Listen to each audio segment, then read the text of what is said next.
our island success story is one made possible by two components. You can say that we, as Arubans, have won the lottery twice, both times related to nature. One is the nature of our people, visionary, ambitious, hardworking, and of course, happy. The other is the nature of our island, the caressing breeze that follows you anywhere on the island, and the mighty warawara that commands awe when sighted. And, of course, our enchanting beaches that lift all spirits upon touch.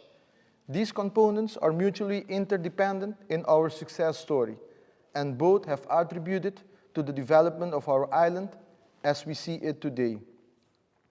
But for us to carry this success in the future, there is one thing we must do. We must find the perfect balance between people and nature. We must start to think that our development as a concept encompassing the well-being of nature and not one in strife with it. If we continue to develop, which is inevitable because of who we are as Arubans, it cannot be a one-sided endeavor.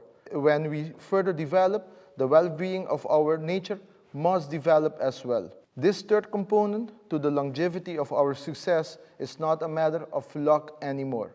There is no lottery to be won or to achieve this goal. This is strictly a matter of commitment, a shift of mentality, a new normal we must adopt. I am excited to see what the nature inclusive vision for Aruba will look like, and you can count that we will follow this development closely and with enthusiasm. I thank Wageningen University, especially Lawrence, Peter, and also Charlotte, and also FPNA for their efforts, and we wish them best of luck. And I would like to conclude by saying, forward is only nature inclusive. Thank you.